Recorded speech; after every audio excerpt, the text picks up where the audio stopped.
Hey everybody, CW here, Card Wolf, because I am always on the hunt for great cards. Today, it is Friday, and that means Dorking with Dice is upon us. We've got this big pink D20. It corresponds to the 20 vintage packs here in the Magic Box. We got a mix of vintage baseball and hockey, because those are the two sports being played right now. Hockey playoffs going on, in fact, and baseball season in full swing. Got some great packs in here today. Had to get it some new ones in the special spots, 1, 10, and 20, because we opened two of them last week. I had the pack opening machine on the channel, and he was tearing it up. We opened two of our big packs, so I had to put two new big packs in there, and they are good ones. You can look forward to us maybe hitting one of those today. Let's find out what our first pack is going to be here on Dorking with Dice. It is pack number 16. Number 16, so that's easy to find. It is right here because this one is 17, I know that. 16 is a baseball pack, 1992 Topps Baseball will start us off today. 15 cards in the pack, and we should get a Topps Gold card in here as well. We will not get any bubblegum. In 1992, they had stopped putting bubblegum in the packs finally, so that is a big plus. Let's see how we do with this first pack on today's episode of Dorking with Dice. We got our game card. They did have these scratch-off, match-the-stats game cards there, which I never understood why they did that, but I guess some people won and got cards out of that. I don't know. Kevin Morton starts things off there. Aaron Seeley, draft pick of that pitcher. That's a pretty nice card. Aaron Seeley was a good pitcher in the league for a little while. And we got Terry Pendleton, longtime MLBer, often known for his work with the Braves. Ed Nunez there, and Tom McKinnon, another draft pick. Tom McKinnon looks absolutely nonplussed, if not angry, about having been drafted in the Major League Draft. I don't know what Tom McKinnon's problem was there, but he could be a little more excited about it. I'd be pumped myself. Dave Righetti, who was a very good pitcher, good relief pitcher, and went on to become a very good pitching coach as well in the majors. We got Tim Cruz and Bob Walk. I always thought Bob Walk was a weird name for a pitcher because you do not want to give out walks. We got Oscar Azakar there, Dave Henderson, and Sid Fernandez. We dropped Alan Anderson there, the alliteratively named Twins pitcher. Then we got Jeff Blauser, another Braves infielder, and Pat Borders, who's looking absolutely irritated with somebody in the infield. He's got his hand on his hip, and he has had enough. Jamie Navarro starts or finishes that pack off for us, and we did not get a gold card out of there. I am certain I did not see one, and you're supposed to get one, so Topps cheats us once again in pack 16. Let's see if we can do a little better on our second roll here on Dorking with Dice. So we got pack 3 out of that roll. Pack 3 is up here, of course. 1, 2, and 3 is Bowman Hockey. All right, very nice. First year that they did Bowman Hockey, and I don't think they did it for too many years, but these are very pretty cards, and this does have a stick of gum in here, as well as a glossy card, though who knows, maybe Topps will cheat us again from the gloss. Oh wow, this the card in the back here, there's our bubblegum. It actually looks fresh as a daisy, quite honestly, but the card on the reverse here has gone through some sort of terrible situation with the manufacturing there. That is a bad one. Gonna flip this around and put that on top. It is Chris Chelios, and that is in terrible shape. You can even see residue from the card on the next card in the pack. Bernie Nichols, longtime NHLer there. Get that on camera so you can see. We got Darren Turcotte there, and Claude Loisel, or Loisel, I'm not quite sure. Dean Evison and Doug Crossman, longtime player in the NHL as well. Here's our glossy card. It is Luke Robitaille with Hat Tricks. That was the glossy insert, and you got one in every pack. Nice card there, and it is indeed glossy, as you can see there. We got the Whalers goalie, Peter Sidorkiewicz, and Bruce Driver for the Devils. Brett Hull, there we go. We finally get a good card out of here. Nice Brett Hull card there from Bowman, 1990. Put that in the Wolf lair. And Issa Takanen, good player for the Oilers, kind of a brawler as I recall. Daniel Marois and Brent Sutter, another good player there for the Islanders. And we finish off with Rob Brown looking, I don't know, looks like he's just chilling out, like he's just zoning out during the game and not even paying attention, which I don't know. Maybe that's why the Penguins did what they did back in 1990. See what our third pack is going to be. So far, I've been a little less than excited about these packs. If we can hit one of our big packs or get a pack that's going to have a lot of good cards in it for us. We got pack 3 again. We just rolled that, and we do not need to look there. All right, that one goes back next to the Sassy Pat Borders, and it's pack 2. So that's another easy one. What is pack 2 today? It is 1992 Score Baseball, and this is Series 1, and there are some good autos in 1992 Score Baseball. I think Series 2 has, I'm trying to remember, I think Series 2 has an array of autos, and Series 1 is, I think it might have been DiMaggio. I'm trying to remember now. DiMaggio, maybe?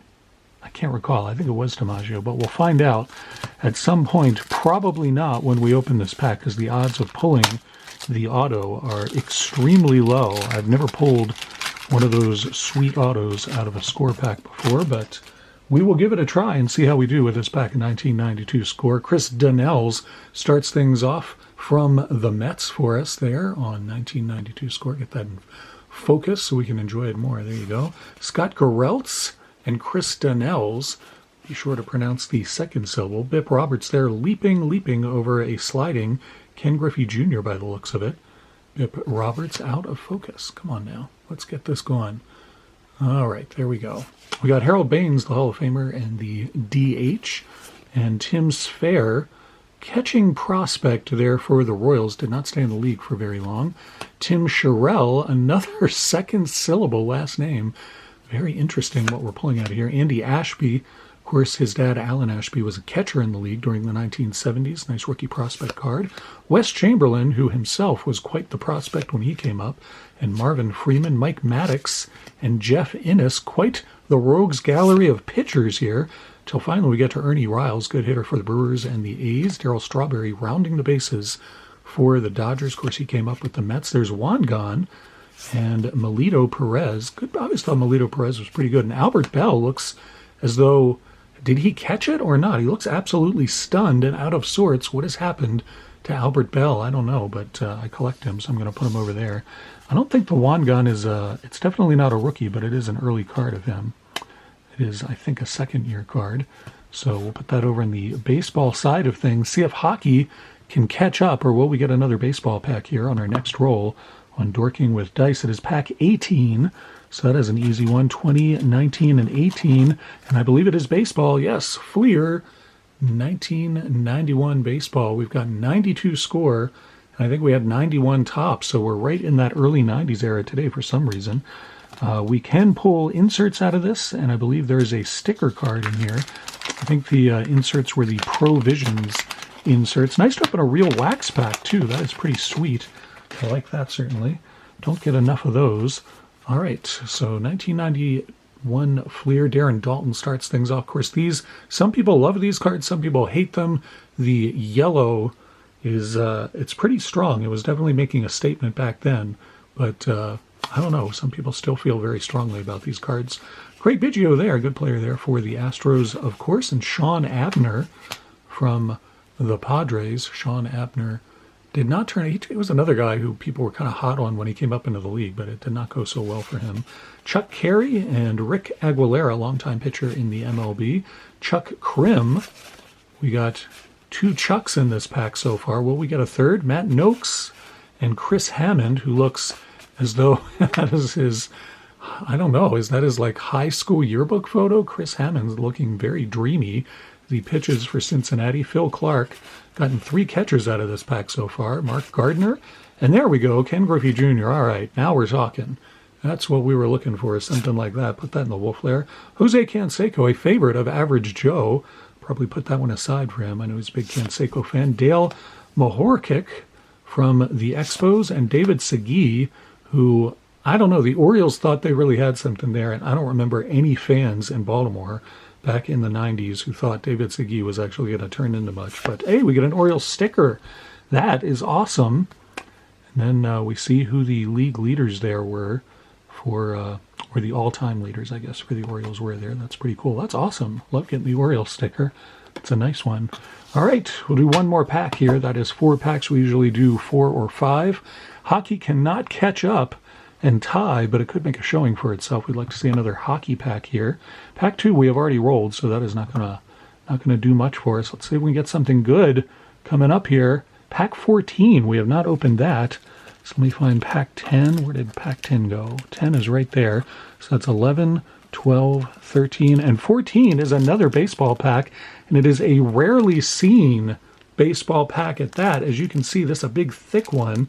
You get 39 cards and 2 puzzle piece cards out of this thing. It is a huge jumbo pack or cello pack, I don't know, whatever you want to call it, of 1989 Donruss. It is quite unusual to see one of these in my experience. I don't really even know why I kept these, but I did have a couple in my big thing of packs, and I thought, let's put one of those in there. Why not? They were $1.29 when they came out back in 1989, and you should get, I believe there was, I think that there were inserts that were exclusive to this kind of packaging. That's probably why I kept them.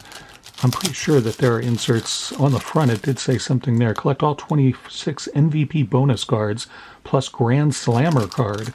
So I believe that is the stuff that is exclusive to this type of packaging of 1989 Donruss. The cellophane is like crumbling in my hand. It is just coming apart like no effort required there. The pack opening machine would have enjoyed that a lot. Dennis Eckersley starts things off, and that is a Hall of Famer to get this pack rolling. Nothing wrong with that. Danny Tartabull, and we got upside down cards and all kinds of things going on there. I'm going to move those to the back, assuming that those are the more interesting things. Danny Tartabull there for the Royals, and Pete Incaviglia, Sandy Alomar Jr., and Pete O'Brien. 2 Petes in this pack. We had 2 Chucks in the previous pack. Dave Martinez and Mark McGuire. Big Mac there. Charlie Liebrandt, longtime pitcher in the MLB, pitching there for the Royals. He played for a lot of different teams. Joe Carter, who went on to play for the Blue Jays, Mike Scioscia, and Claudell Washington, who I believe came on with the Oakland A's in the late 70s. There he is still playing in 1989. He should have, well, it actually doesn't say, but yeah, it doesn't show his whole stats. But he played for several different teams. He also played for the Braves. Well, we got Eckersley and Bruce Sutter out of this pack, 2 of the great relief pitchers of all time. A rarely seen Braves card of Bruce Sutter. Kind of forgot that he played for them. Bob Brenly and Glenn Wilson. Dickie Thon there squaring for the bunt. Came up with the Angels, was a pretty good player. Herm Winnington. Bob Drenier, good Phillies player for a little while. Dave Meads. And Pedro Guerrero, playing first, came up, of course, with the Dodgers. Jerry Royce, who played for almost as long as Charlie Huff. I feel like Jerry Royce was in the league forever. He was certainly pitching in the mid-70s, no question about that. And there he is in 1989 with a lot of gray hair, but he's still doing his best for the White Sox. Sherman Corbett? What? Sherman Corbett. I have never heard of this player or seen this card before. And the card has some very weird, almost looks like it was a black and white photo that was recolored or something. This card is very strange, and I do not trust it. Something weird is going on with that card, and I'm going to set that aside. I don't trust that card. There's something weird there. Opened a lot of this product, and I do not remember ever seeing that card. Jeff Russell, Dave West, rated rookie, and Rex Hudler. Walt Weiss, looks like he might be getting ready to bunt as well. Jeff Montgomery looks skeptical or annoyed. What is that expression? I'm not sure what's going on there. Dave Anderson and Rick Rhoden, longtime pitcher. Bruce Hurst, looks like he is about to deliver a spitball or something there. Pat Sheridan, ready for the Tigers. Chris Bosio and Rick Shue. We got a Diamond King card, finally, of Jeff Robinson, who I think we may have seen earlier in this pack. Checklist. You can't have a Dorking with Dice episode without a checklist. Mike Young, who came up with the Orioles and went over to play with the Brewers after a while. Mike Smithson and Miguel Garcia. And then let's see what we have here. We got 2 puzzle cards, and our insert card is a Grand Slammers of Walt Weiss. There you go. So that is an unusual insert. I doubt that many people have probably ever seen a Donruss Grand Slammers insert, because the only way you could get them were out of those big jumbo cello packs. So interesting to see that one, and very disturbing to see this clearly historically altered Sherman Corbett card. I don't like it at all. Gonna put Walt Weiss over that. Hope you guys enjoyed the episode. I certainly had a good time, but I always do when I get to open vintage packs here on the channel with you guys. Hope you have a great weekend planned. Should be some nice weather tomorrow through most of the country from what I understand. So I hope you have good plans, and we'll go out and have fun. I'll see you back here on Monday for a mail day. And in the meantime, as always, happy collecting.